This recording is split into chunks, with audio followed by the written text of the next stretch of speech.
யூகேல public transport expensive அப்படின்றதுக்காக வாகனங்கள் வச்சிருக்கிறது ஒரு வகையில சேவிங் என்ற ஒரு பெரிய மித் நம்ம எல்லார் மத்தியிலுமே இருக்கு. இந்த வாகனங்களுக்கான செலவுகள்ல நம்ம யோசிக்கிறதே இல்லை அப்படின்ற மாதிரியான ரோட் டாக்ஸ்ல இருந்து இன்சூரன்ஸ்ல இருந்து எம்ஓடி வரைக்குமான பல மறைமுகமான செலவுகள் இருக்கு. இந்த செலவுகளை தாண்டி யூகேல ஒரு வாகனம் வச்சிருக்கிறவருக்கு இன்னும் அதிகப்படியான செலவுகள் ஏற்படுவதற்கு யூகே அரசாங்கம் தீர்மானிச்சிருக்கு. வாகனங்கள் வைத்திருக்கக்கூடிய யூகேல லைசன்ஸ் வைத்திருக்கக்கூடிய டிரைவர்ஸா நீங்க இருந்தீங்க அப்படின்னாலும் இல்ல புதிதாக லைசன்ஸ் எடுக்க போறீங்க அப்படின்னாலும் இந்த வீடியோ கண்டிப்பா உங்களுக்கு முக்கியமான ஒரு வீடியோவாக இருக்கும். வீடியோவை ஸ்கிப் பண்ணாம பாருங்க. இதுல புதிய தண்டனை முறைகள் பல அறிமுகப்படுத்தப்பட்டிருக்கு. என்ன மாதிரி ஸ்பெக்ஸ் யூஸ் பண்றவங்களா இருந்தீங்க அப்படின்னா உங்களுக்கான விசேடமான ஒரு அறிவித்தலும் விடுக்கப்பட்டிருக்கு. இப்படியான பல விஷயங்களுக்கு மத்தியில முதலாவதாக யூகேல ரோட் டாக்ஸ் அதிகரிக்கிறது அப்படின்ற ஒரு தகவல் வெளியிடப்பட்டிருக்கு.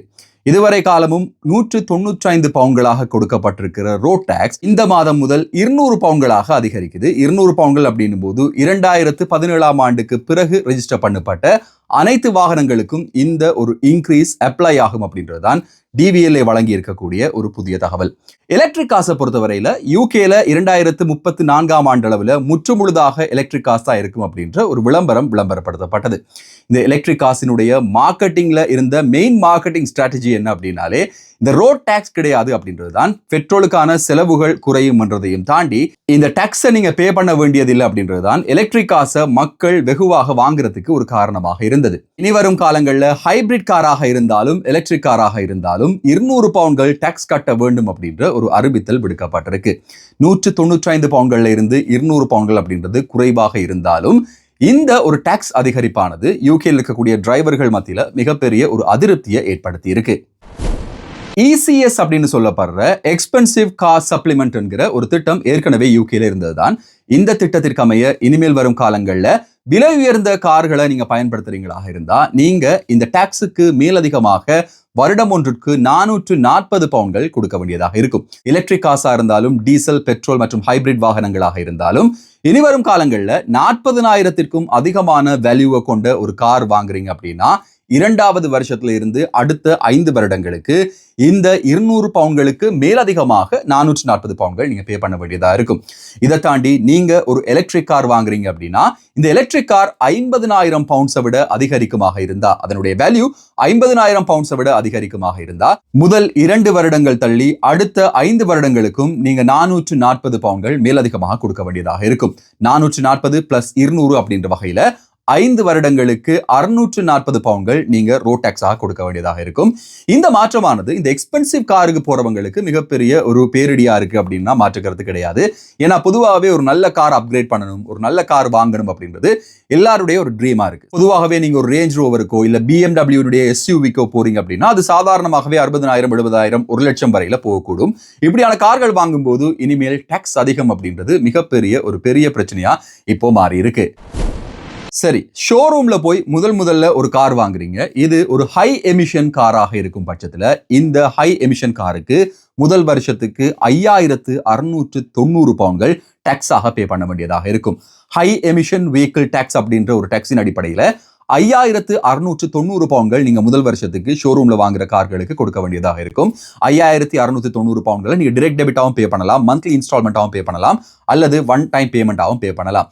இது இந்த ஹை எமிஷன் கார்களுக்காக ஸ்பெஷலாக கொடுக்கப்படுற விஷயம். சாதாரணமாக வாங்கக்கூடிய வாகனங்களுக்கு இது பொருந்தாது.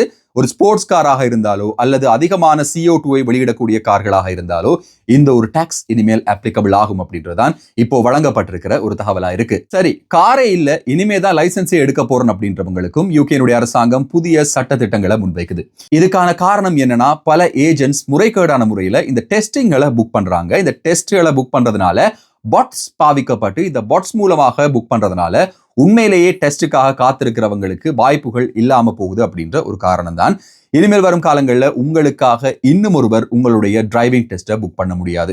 நீங்க மட்டும் சரியான நேரத்தில் போய் பார்த்து அவைலபிலிட்டி படி நீங்க இந்த டிரைவிங் டெஸ்ட்டை புக் பண்ணலாம். இதுவரை காலமும் எப்படி இருந்துச்சு அப்படின்னா நீங்க ஒரு டெஸ்ட்டை புக் பண்ணதுக்கு பிறகு பல தடவைகள் உங்களால மாற்றக்கூடிய ஒரு வாய்ப்பு இருந்தது. ஆனா இனிவரும் காலங்களில் உங்களால ஒரு டெஸ்ட்டை 2 தடவைகளுக்கு மேல நாட்களை மாற்ற முடியாது. அதே நேரம் நீங்க எந்த இடத்துல உங்களுடைய ப்ரொவிஷனல் லைசன்ஸ் எடுத்திருக்கிறீங்களோ அந்த இடத்திற்கு ஒரு குறிப்பிட்ட அளவிலான ரேடியஸ்ல மட்டும்தான் உங்களுடைய டெஸ்ட்டை நீங்க மாற்றலாம். 2 தடவைகள் அப்படின்னும் போது நீங்க ஒரு 6 மாதத்துக்கு பிறகு டெஸ்ட்டை புக் பண்ணிட்டு கிடைக்க முன்னுக்கு கொண்டு வரலாம் அப்படின்ற ஒரு எண்ணத்தோட எடுத்தீங்க அப்படின்னா உங்களுக்கு 2 தடவைகளுக்கு மேல ஒரு குறிப்பிட்ட டெஸ்ட்ல டேட்டை மாற்ற முடியாது. ஒருவேளை நீங்க ஒரு எக்ஸாம ஒரு டெஸ்ட்டை ஃபெயில் பண்ணீங்க அப்படின்னா இது ரீசெட் ஆயிரும். ஸோ ஃபெயில் பண்ணதுக்கு அப்புறம் மறுபடியும் ஒரு டெஸ்ட் புக் பண்ணீங்க அப்படின்னா அதையும் இன்னும் 2 தடவை நீங்க மாத்திக்கொள்ளலாம். இனி வரும் காலங்களில் இது மிக முக்கியமான ஒரு விஷயமா இருக்கு. இதனால பாதிக்கப்பட்டவங்க நிறைய பேர் இருக்காங்க அப்படின்ற அடிப்படையில் இந்த ஒரு திட்டம் கொண்டு வரப்பட்டிருந்தது. பலர் என்ன செய்வாங்க அப்படின்னா ஒரு நீண்ட காலத்துக்கு பிறகான ஒரு டெஸ்ட்டை போட்டுட்டு அதுக்கு பிறகு கொஞ்சம் கொஞ்சமா முன்னுக்கு எடுத்துட்டே இருப்பாங்க. அதனால ஒரு உண்மையான அவைலபிலிட்டிக்காக லைசன்ஸ் எக்ஸ்பயர் ஆகக்கூடியவர்களுக்கு இதுல மிகப்பெரிய அளவிலான பாதிப்பு ஏற்படுது. இது இந்த லேர்னர்ஸ் டிரைவர்ஸை பொறுத்தவரையில மிக முக்கியமாக வரவேற்பை பெற்ற ஒரு திட்டமாக மாறி இருக்கு. இந்த ஸ்பெக்ஸ் போடுறவங்களுக்கு தெரியும். ஸ்பெக்ஸ் போடாதவங்களுக்காக ஒரு சின்ன அறிவித்தல் என்ன அப்படின்னா, நம்மளோட கண்ணை நம்ம டெஸ்ட் பண்ணாத வரைக்கும் நம்ம பார்வை சரியா இருக்கு அப்படின்ற ஒரு எண்ணத்துல தான் நாம இருப்போம். நானும் ஸ்பெக்ஸ் யூஸ் பண்ற ஒருத்தர் தான். இப்போ இந்த வீடியோக்காக ஸ்பெக்ஸ் யூஸ் பண்றது இல்லை, ஏன்னா அந்த லைட் வந்து அப்படியே ரிஃப்ளெக்ட் பண்ணுது கண்ணாடியில் அப்படின்றதுனால ஸ்பெக்ஸ் யூஸ் பண்றது இல்லை. இந்த ஸ்பெக்ஸ் யூஸ் பண்றவங்களை பொறுத்தவரையில இவங்களுடைய பார்வையில குறைபாடு இருந்தா, இந்த ஸ்பெக்ஸ் அவுடேட்டடா இருந்தா இவர்களுக்கு இமீடியட்டாக பாயிண்ட்ஸ் லைசன்ஸ்களில் கேன்சல் செய்யப்படும் அப்படின்ற ஒரு அறிவித்தல் விடுக்கப்பட்டிருக்கு. 70 வயதிற்கு மேற்பட்டவர்களுக்கு குறிப்பிட்ட காலத்திற்கு ஒரு தடவை இவர்களுடைய கண்ணை டெஸ்ட் பண்ணி அவங்களுடைய கண்ணை டெஸ்ட் பண்ண சர்டிபிகேட்டை இவங்க வச்சிருக்கணும். அதுவும் மிக முக்கியமாக பார்க்கப்படுது.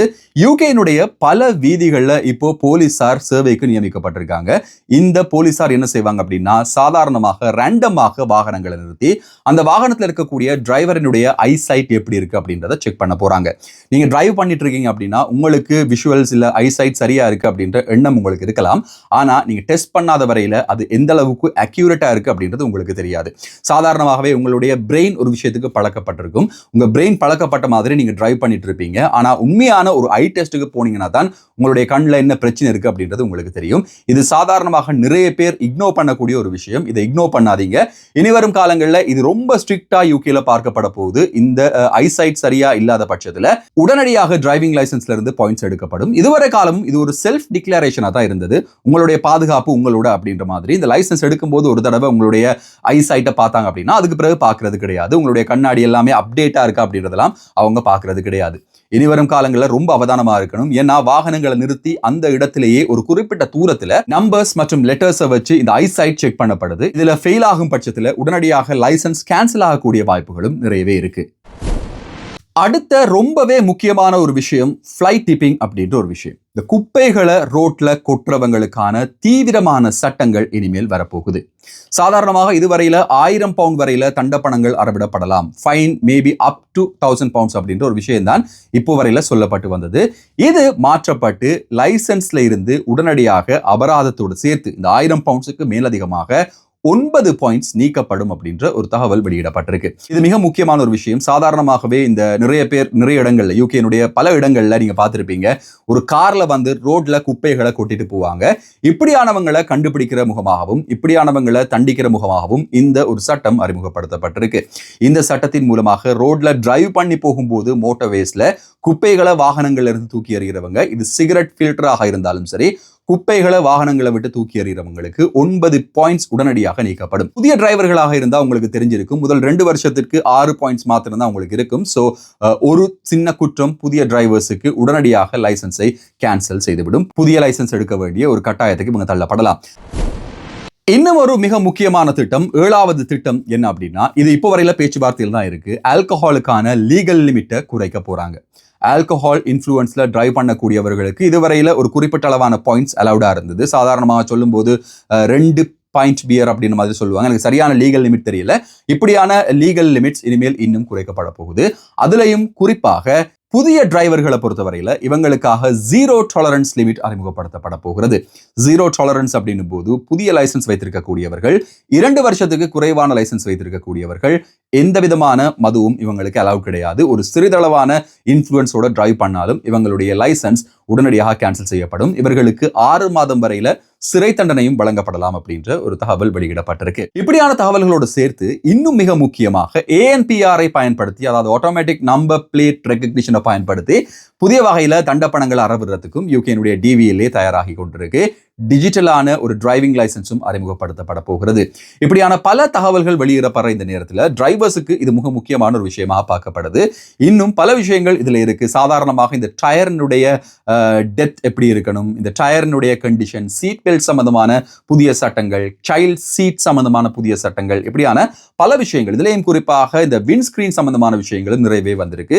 அதெல்லாம் இன்னொரு வீடியோவில் நம்ம டீட்டெயிலா பார்க்கலாம். இது ரொம்பவே லென்த்தா போயிட்டு இருக்கு அப்படின்றதுனால அடுத்த வீடியோலையும் இதனுடைய கண்டினியூவேஷன் என்னென்ன விஷயங்கள்ல கவனமா இருக்கணும் அப்படின்ற விஷயங்களை பார்க்கலாம்.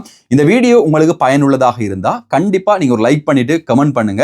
இந்த வீடியோ உங்களுக்கு யூஸ்ஃபுல்லா இருக்கு அப்படின்றத சொல்லுங்க. ஸோ அதனால அடுத்த வீடியோ நம்ம செய்யும் போது இன்னும் டீட்டெயில்டாக இன்னும் பல விஷயங்களை சேர்த்து ஒரு வீடியோவா தரலாம். ஏன்னா எந்த அளவுக்கு அது யூஸ்ஃபுல்லா இருக்கு, எந்த அளவுக்கு அது ஒரு இம்பாக்ட் கிரியேட் பண்றது அப்படின்றத வச்சுதான் ஒரு வீடியோ செய்யும் போதும் சரி, அந்த வீடியோக்கான கண்டென்ட் எடுக்கும் போதும் சரி, அதுக்கு மெனக்கிறதோ இல்லை அதுக்கான இன்புட்டை போடுறதோ ரொம்பவே ஒரு உற்சாகமா போடக்கூடிய மாதிரி இருக்கும். ஸோ இந்த வீடியோ ஏதாவது வகையில் உங்களுக்கு யூஸ்ஃபுல்லா நீங்க ஃபீல் பண்ணீங்க அப்படின்னா மறக்காம உங்களுடைய ஃபீட்பேக்கை கொடுங்க. அந்த ஃபீட்பேக் நிச்சயமா அடுத்தடுத்த கண்டென்ட்ஸுக்கு கண்டிப்பா உதவும். இந்த வீடியோவை முழுசா பார்த்துருப்பீங்க அப்படின்னு நம்புறேன். தொடர்ச்சியா பார்த்துருந்தீங்கன்னா மறக்காம சப்ஸ்கிரைப் பண்ணுங்க. இந்த வீடியோக்கு லைக் பண்ணுங்க. உங்க நண்பர்கள் உங்களுக்கு தெரிஞ்ச வாட்ஸ்அப் குரூப்ல ஷேர் பண்ணுங்க. இன்னும் ஒரு வீடியோவில் இன்னும் சுவாரஸ்யமான தகவல்கள், புதிய விடயங்களோடு உங்களை சந்திக்கும் வரை நன்றி, வணக்கம்.